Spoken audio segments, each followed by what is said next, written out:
good evening, everybody, and welcome to Go Live with Glow. I'm your host, Glow, and if you are new here, welcome, and if you are a return watcher, welcome back. Tonight's episode is sponsored by Noir Bud, which is a female Black-owned CBD company that sells these amazing teas. I just want to show you guys the packaging.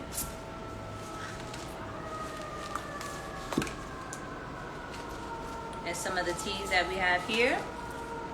Noir Bud. It is Noire Bud. They sell teas, they sell oils, intimacy oils. They also sell hard candies. They sell also body salves, like to put on your body. So I'm gonna go ahead and pin www.noirebud down here so you guys can go ahead and check out this amazing female Black-owned business. Post that right here.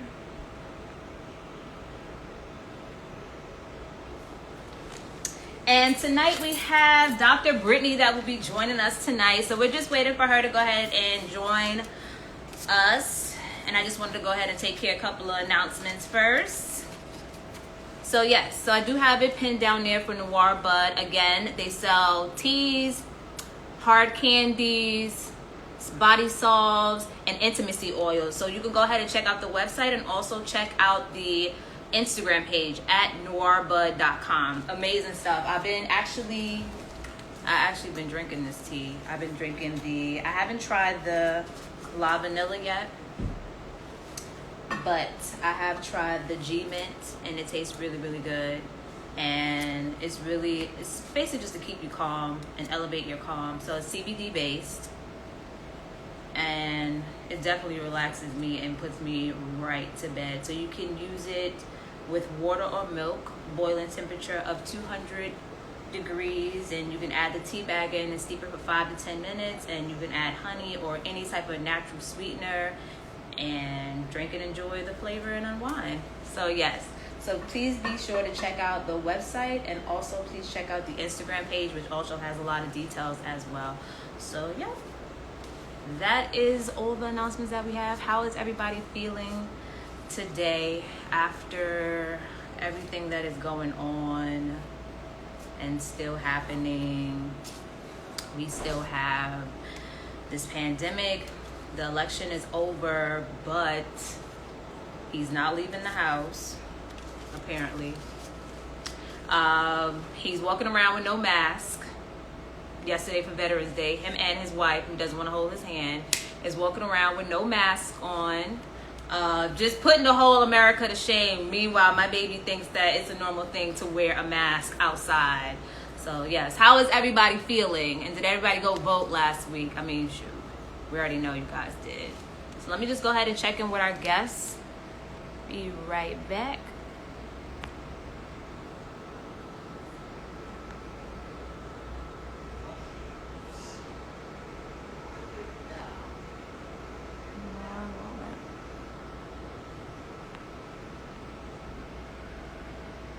Hey everybody. Yeah, 2020 could just go to hell. Like seriously. I don't think when we all, like I always say, I don't think when we all said Happy New Year's this year, this year, that we thought that any of this would happen. Now they're talking about like a second pandemic. It's really crazy out here. I don't know what to even expect. So I guess while we wait, anybody have any questions or anything that they want to ask before we get into the show? So tonight, again, we do have Dr. Brittne. We're going to talk about marriage. We're going to talk about love. We're going to talk about her being a mom, juggling her career. She is on the first line. She's an essential worker. She's out there working. She's an internal medicine doctor. So she could be busy. Not really sure. So we just go ahead and give her a few minutes. Because you guys know I like to start at 8 o'clock on the dot. Hey, Mom. And shout outs to my mom, who comes over here every single Thursday to watch my almost 16-month-old son and my daughter. Well, my daughter, she doesn't need watching, but it definitely gives her a break since we're all in here every day, all day, due to remote learning and, staying at home and trying to, social distance and do the right thing, since, again, these cases are starting to go ahead and start peaking again.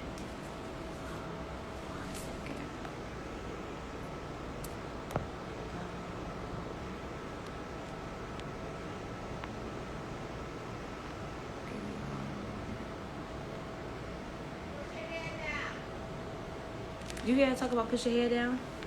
Ma, the fan is blowing. Just ghetto. Just ghetto. Push your hair down. The fan is blowing. Let me turn the fan off. She ghetto. Talk about turn your hair is at the top. At least she keep the fan is blowing. That's why my hair is blowing at the top. I cannot take her. I cannot. She in there laughing in the room because my hair it gets hot. The light is hot. This area is hot. I'm right here by the heater. They got the heat coming up to 1,000 already. It's not even winter time yet. Give me one moment.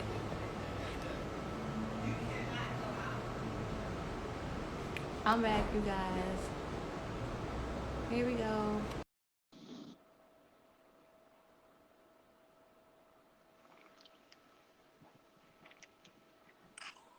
Hey, how are you? I didn't know what you was doing. I thought maybe you was busy with Brooke. I didn't know what was going on. Exactly, that was it. Because Kevin, his clinic runs late, and so he worked from home. I was trying to keep her entertained. Like, do I put her to bed early, or is he gonna come out? So, you know. Well, thank you for coming on because I know it's hard for everybody trying to juggle everything in the house, work from home, taking care of the kids, and still do your wifely duties. So I just want to introduce again. This is Dr. Brittne Halford. Are you hyphen Simon? I'm not hyphen Simon, but whatever Okay. you're gonna call me. No, that's okay. It's okay. So if anybody remembers the earlier episodes that I did, because this fan has to come on, because this fan is doing me wrong. This fan is doing me wrong right here. If anybody remembers the earlier episode that I did with Dr. Simon, this is his wife that was in the comment section that was assisting with answering questions related to COVID and traveling when we all were just kind of like we've been over this pandemic. We've been over this pandemic. We were over before it even started. So she was in the comment section, tag team, helping her husband, answering as many questions as she possibly could in the audience. So I just want to introduce you and where you're from. So I am Brittne Halford. I'm from Flint, Michigan. I represent Flint Town. Flint Town is notorious for some. But I am a physician now, currently working in Boston in internal medicine. I do hospital medicine. In addition to that, I'm a mother, I'm a wife, I'm an entrepreneur. I got a lot of things that I'm juggling all at once. Where did you go to college at? I went to school at Michigan, University of Michigan in Ann Arbor. Mm-hmm. So what made you want to become a doctor, though? I don't know, to be honest, but from like a little girl, I've always wanted to become a doctor. And so my dad, he would always make us like write down and do little activities because I have other cousins who are around my age. So anywho, he asked us what we wanted to be, and that's what the assignment was for the day. And I was 7 years old, and I said that I wanted to be a baby doctor. Okay. So even from like a young age, I wanted to be a doctor. I was born with like a medical issue, so I was going to the doctor like a lot when I was younger. Mm-hmm. And maybe it was just like that experience that really made me want to be a doctor. Oh, okay. What are some of the challenges you faced during this pandemic? Like, I know you're on the front line. Yeah, I think for me, I mean, I think this is similar to most people, but especially being on the front lines, in the beginning, I had a lot of anxiety. Okay. We also lost childcare for a period of time, but you know, God always has a plan. Thank you, Jesus. So it actually worked out in our favor. Brooke was no longer being cared for by her nanny, but we had family who came through and they took care of Brooke, so that was really nice. But I think just like the overall anxiety of like, okay, am I going to get COVID? Do we have the proper PPE, which we didn't? We were recycling masks, which we had never done before. Like wearing masks for like 30 days. And, you know, my practice prior to COVID was to, what up, Grady, Flint Town and house. So practice prior to COVID was you use a mask, you throw it away, or you use a mask, maybe you use it for a day, then you throw it away. But reusing the same mask, trying to schedule when am I going to eat, because you can't keep taking this mask off and on, you know, potential for contamination. So eating, hydrating, but overall it's just like the protection of my family. And if I'm going to get COVID and bring it home to my family, I think the anxiety was huge. Also, patient care changed. You know, I had Mm-hmm. one patient was like, you don't even want to like be in the room with me. And it wasn't that didn't want to be in the room with him, but he had COVID. And so, you know, I have to juggle with balancing my family and providing adequate patient care. Now I don't have as much of that anxiety. We have proper PPE. We can change our mask how frequently we want. And I haven't gotten COVID with like patients coughing all in my face. Really? Yeah, girl. It's like, I mean, I understand, like, when you got a cough, you got a cough. Like, I got a little tickle right now, I got Right. a cough, you know. But turn your head, you know. Girl, you'd be surprised. You were one of the first people that I saw that, I think your aunt, I'm not sure if it was your aunt, correct me if I'm wrong, made a mask. Yes.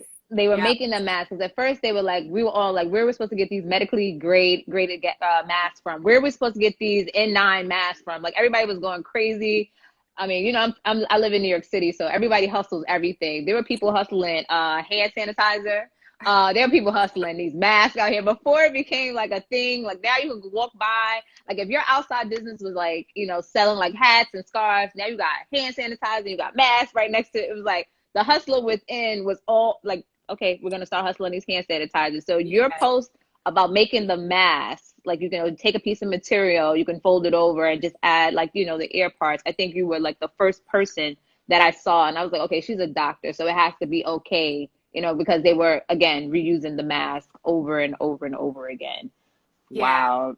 We did a lot of Googling, because at first, you know, they would say, like, when people have the flu, the person who has the flu should wear a mask, but everybody else doesn't need to. So, like, the education for COVID just was delayed as far as recommendations. We all know this, the recommendations changed and are still changing for us in our practice as we learn more about how to treat COVID patients appropriately and how to care for ourselves. But the key with the mask is sometimes people be out here with like just the t-shirt. No, you want to have multiple layers through that homemade mask, you know, hold light, make sure that you can't see any light penetrating through. And there's even a study done at Northwestern, that was where I went to medical school, that said if you put like a nylon stocking, now you might look crazy, but if you put a nylon stocking over your mask, then that makes it work better. And I think it's because you have a tighter seal, you know. Okay. There are all types of gaps in those masks. They're not custom made to fit your face, you know. Right. So you just want to make sure you have multiple layers and make sure that it's like a good fit, you know, as whatever you can do to kind of make it tighter so it fits better. So moving, I mean, I don't know about, because you guys are in Boston, correct? Mm-hmm. I don't know what the cases are looking like there, but I mean, here they're starting to rise again. I mean, are there any precautions that you guys have to take again? Is it going to feel the same way as it did when it first hit? Like, I think how are you guys preparing? Well, cases are rising all over the nation, all over the world. We hopefully it doesn't feel the same. Just as a medical community, what we're trying to do is to avoid a complete shutdown. So for like medicine, all elective procedures were canceled, you know. So the hospital was literally just taking care of COVID patients, and we were full to capacity with patients who had COVID. So we're trying to avoid that this time. But I think that there are going to be, as we start to move indoors, because, you know, it can be airborne and they say that it can travel more than 6 feet. As we start to move indoors, cases are going to continue to rise, and then we may see that we will need to start to shut down again. We'll see, but I think that that's going to be the case. Is that Brooke crying in the back? Yes, oh, girl. Brooke, does she need to make an appearance? She can if she wants to. She can come on if she wants to. No, it's quiet time for her. It's time for her to go to sleep. And I've been off of work for a period of time, so she gets real spoiled to having, you know, just me to put her to bed at night and me to be the one who wakes. She's still very much a mama's girl. It's something about good. She is so smart. She is so smart. I mean, I'm not sure how many people are following you, but let me tell y'all something. Brooke is so smart. Brooke is speaking in Spanish. Brooke was reading that book in Spanish. I could barely speak English properly. Brooke is out here outdoing us adults, learning multiple languages, using her pandemic quarantine time very, very strategically. Little mama is learning, reading. I think I called Kevin and heard her saying hallelujah in the back. I said, and she know God. Oh my God. So how are you juggling everything, like motherhood, working, marriage? Yep, with help. So we have our nanny. Our nanny works 160 plus hours a month. So 40 plus hours a week, because my schedule is on a week, off a week. You know, she might work like 80 hours in a week and then have like a week off. But so our nanny works a lot and she does a lot for us. And then, you know what, I just figure out what I can and cannot do. I ain't Superman. So, you know, sometimes dishes ain't washed, clothes ain't washed. And that's a real assessment, though. A lot of women won't say that because they'll be like, no, I'm doing this, I'm doing perfect. Like, what is it like being married to another doctor, though? I mean, I know you guys study different medicines. Yeah. So we, I think it's easier that we are both physicians, because I understand when I call and he says that he's in a patient's room, he can't talk late, or, you know, something goes wrong and I expect him home in 30 minutes and he takes an hour and a half. Or, you know, so shout out to my husband, Dr. Kevin Simon. He just wrote a perspective piece in the New England Journal of Medicine, which is like one of the top medicine journals. Okay. About black boys and him as a black man treating black boys in psychiatry. So shout out to him. So when he's writing, you know, some days he's like, okay, I'm gonna give you a kiss, you can go to sleep, and then, you know, that's it. So we have a lot of understanding of each other's schedules, and are just supportive of each other. Yeah, we have bad days where we lose patience, or we make mistakes, and it's nice because he can understand that, versus when I tell my mom, she's like, well, girl, don't start questioning what God has for you. I mean, I understand what God has for me. You always wanted to be a doctor since you were a little girl. Yes, this doesn't mean that I'm not going to be a doctor, but Kevin kind of can empathize a little bit more because he's been there, done that, and he can understand some of the minutiae that I might speak to where my mom just doesn't understand that. Where did you guys meet? In Chicago, at the House of Blues. Yeah, we met in a club. Really? Yes. You know, I just was talking about that the other day. I said, what happened to meeting the love of your life at the club or at a party? I just was talking about that. I don't know what movie I was watching. I was watching TLC. And she met, it was a bad relationship, but she met her boyfriend at the club. I said, whatever happened to those days? You meet the love of your life inside of a club. I didn't know you guys met at the House of Blues, because I actually met you at your wedding, on your wedding day. Like, that was my first time initially meeting you. It was like the night before you guys had got married. Beautiful wedding. Beautiful wedding. I still have all the pictures in my phone, of the day. Beautiful, beautiful wedding. So you guys met at the House of Blues in Chicago. In Chicago, yes. And so I was wearing this like little skirt. It had ruffles on it, and it was, so I'm frugal, if anybody knows me.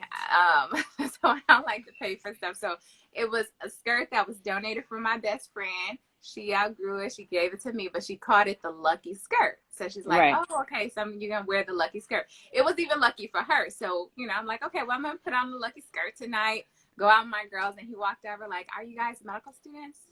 I'm like, do I look like a medical student? I got on this little feather skirt. You know, I didn't have on my glasses, had on my contacts, hair done up. I was a medical student, but that was the first question he asked me.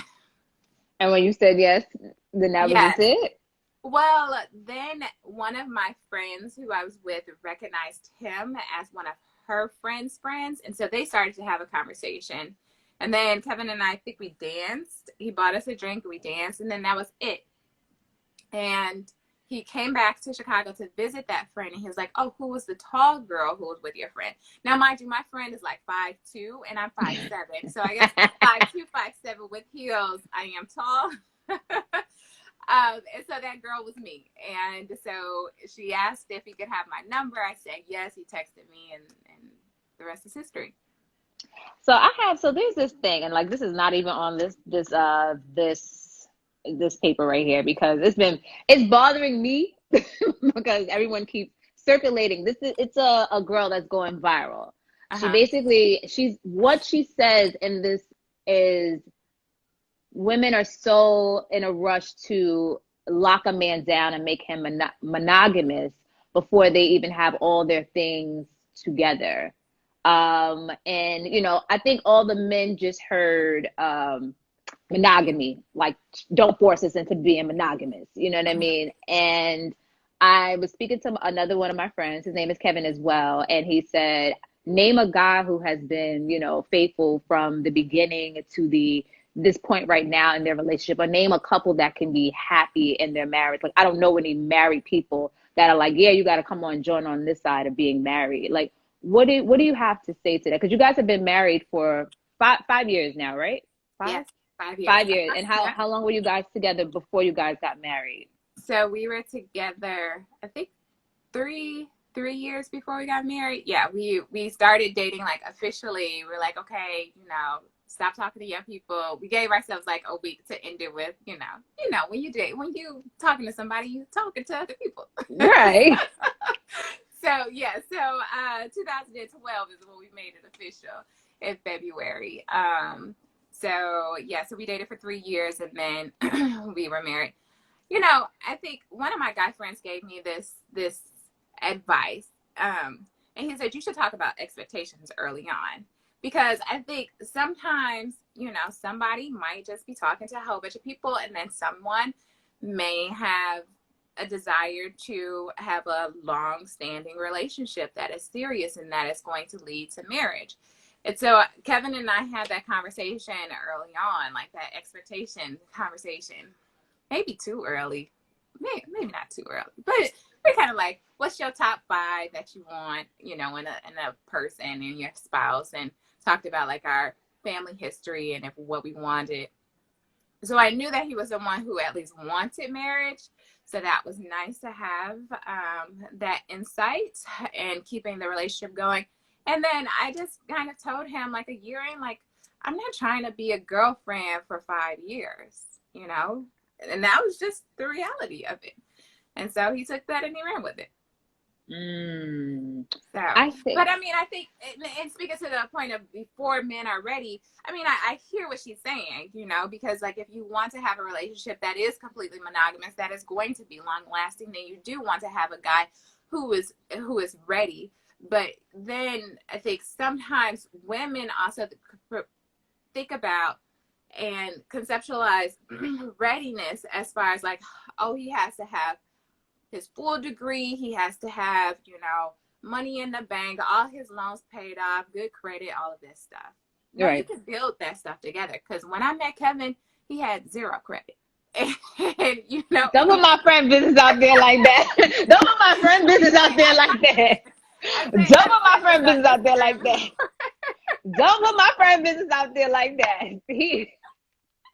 I don't think he really needed no credit. Right, exactly. Right. So he's like, when I want something, I just buy it with cash or I buy it with a debit card. And I'm like, cash is king. You're not building credit that way. I'm like, well, you just can't buy a house. I mean, there are other ways to buy a house without having like credit established, because there are people who do live without like, you know, credit cards. But 0 credit is better than bad credit. That's true. He ain't have nothing to worry. At least you ain't meet a man with a whole bunch of debt. So let me ask you another question again. Like, how does Kevin introduce you to like his female friends? Like, you know, how do you guys feel about each other having friends of the opposite sex? I mean, I think it's fine. Most of his female friends, like, I have known about, like you know, like most of his female friends that he talks to are from college. And so right. I've heard their names before, you know, or it's like, oh, okay, my wife just walked in, or he doesn't mind, you know, doing FaceTime, and I jump in and I say, hey, we don't really establish new opposite sex friends, I guess. Right. So most of them have been like long-standing.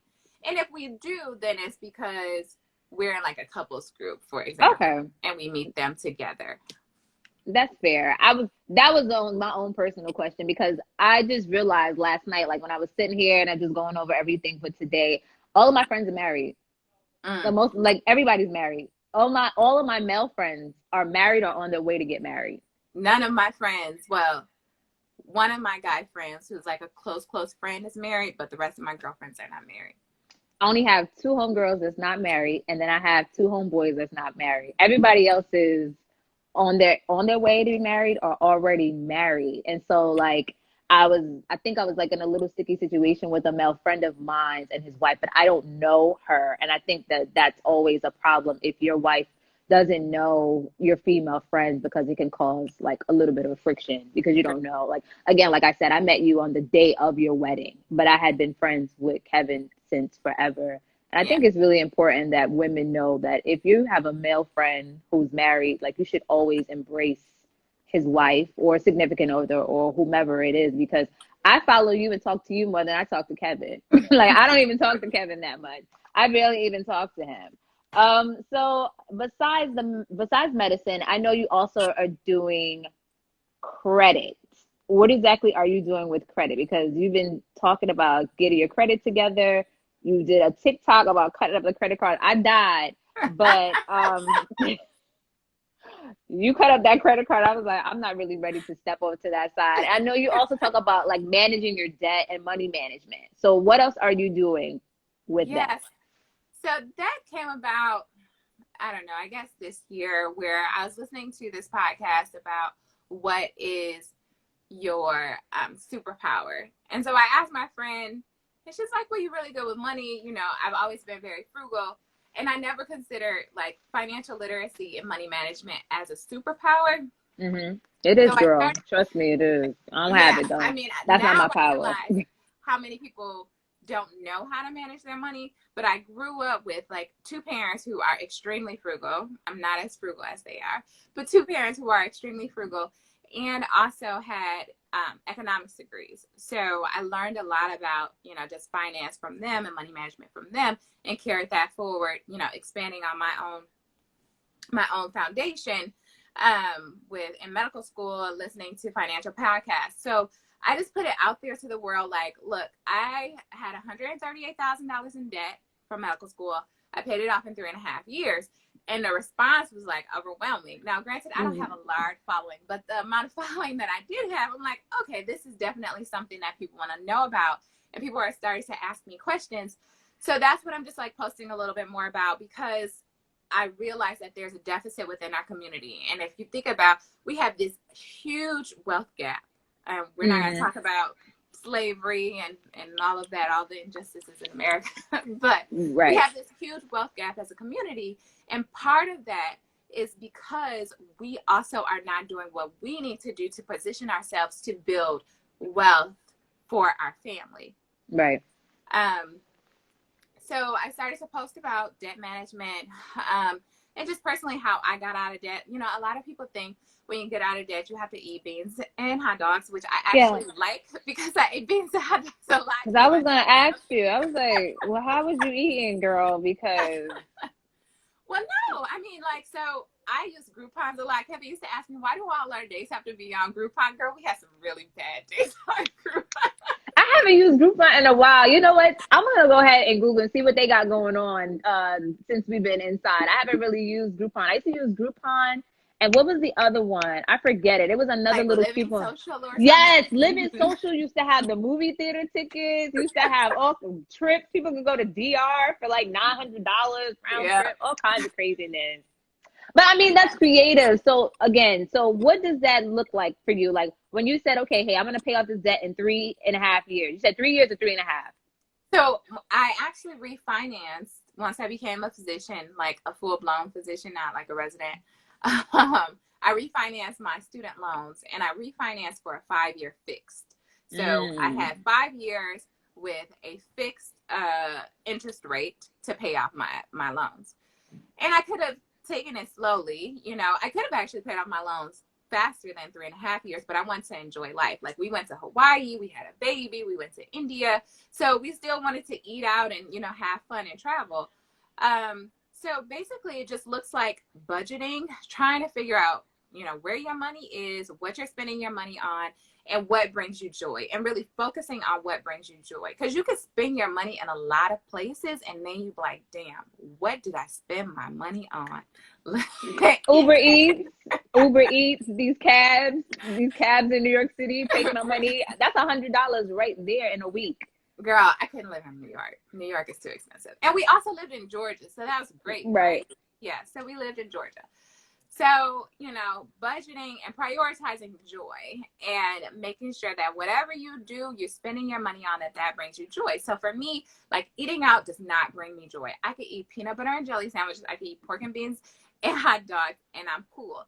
Versus Kevin, he likes to eat out. So, you know. It's a New York thing. We like restaurants. We do. Like, you like to go out and see other people. It's like a social thing. Well, I mean, even if he's not being social, he just like maybe being social in the line when he placing his order. People, you know, you can people watch. You people watch. You just look, you know, maybe somebody might catch your eye, maybe somebody won't.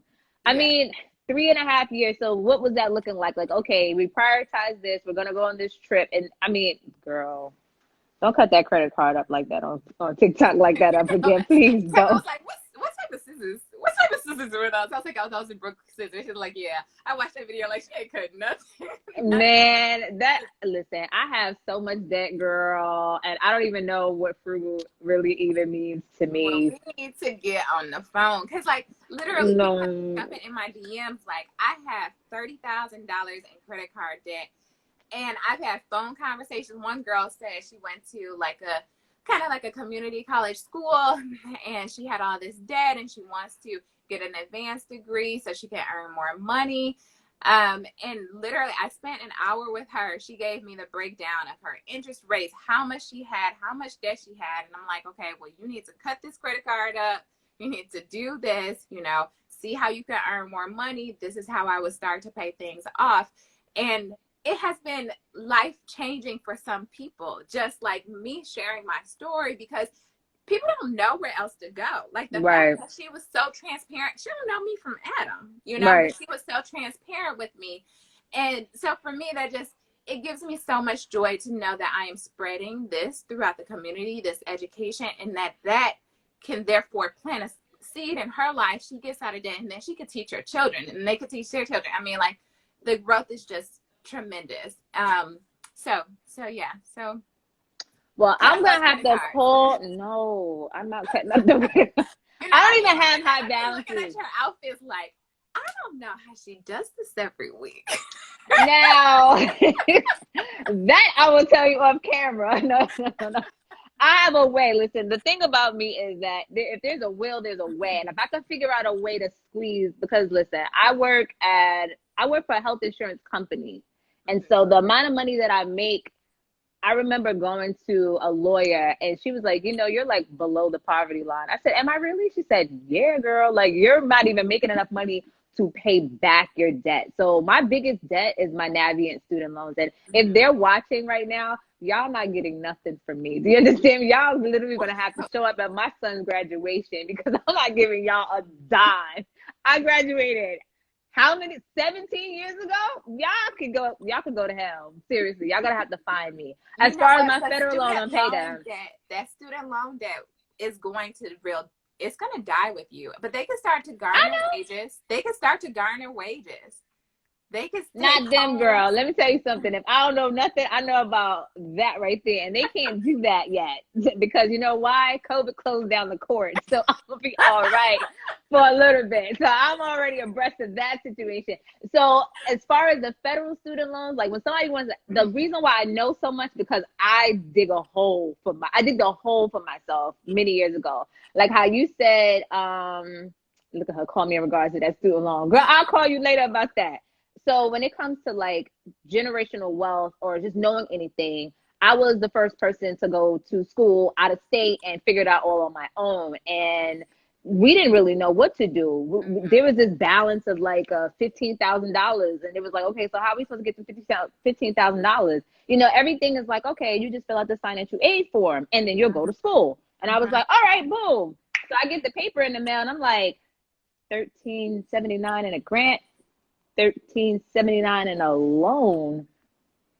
Okay, where's the rest of the money at? How else am I gonna get this money? And so what it started in me was I can't not get this degree. I have to stay in this school. I have to figure out what I'm gonna do. So I just started taking out numerous amounts of private student loans, not federal loans. The federal people, they'll get me. They will find me. There's no way you can even change your social security number and they'll find you. The private student loans, in my opinion, they act as a federal loan, but they move like a credit card. So as far as anything else, they would have to literally sue me. They would have to sue me to get the money. I already checked this off, girl. I went to the lawyer, everything. I sat down and prayed. I cried about it. I did everything. And I made it so that I could live and sleep at night. And when I talked to a lawyer, he was like, this is how this is going to go. That's how that's going to go. And he was like, you can go to sleep. I was like, oh, I'm going to sleep. Because I think I like stopped eating for like 8 days. Like, they're going to come and take my baby away from me. I was like, they're going to take my kids away. But that was my biggest debt. And so that kind of like messed up a lot of different things. Like, just not proper planning. So I'm happy that I had to live through that so that Levi and Gray don't have to go through that. Like, I know for sure how to get some money for my kids to go to school or just how to put money aside. But I'm going to show you, I'm gonna just go ahead and give it all to you when we get off the camera. You're going to be like, Simone. I'm like, girl, no. You're like, well, how many do you have? I'm like, I'm not giving up that either. So we can just end this call right here. I'm not giving up nothing. My clothes are, well, I shop at very affordable places. Okay. It's affordable. It's affordable. I don't. Fabulous. Thank you. And that's another thing. I know how to do my own hair, my own nails, my own makeup, my own everything. So that cuts the cost of where a woman would spend $100 or maybe $400 or $500 a month trying to maintain her hair.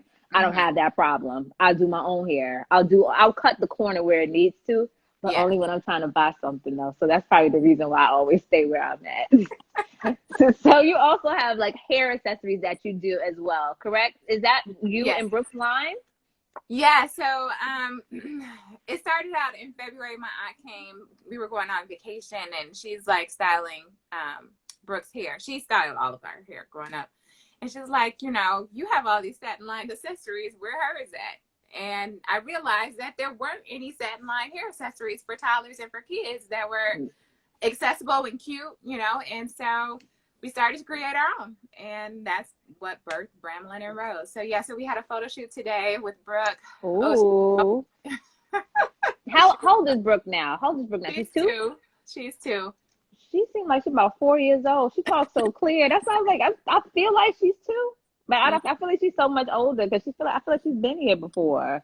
Maybe she is also. That's because her nanny is like almost 60 and she's Latina, and so Brooke is more Latina than anything else. I think. I'm telling you, baby was reading that book like, y'all better catch up because I'm already ahead of the game.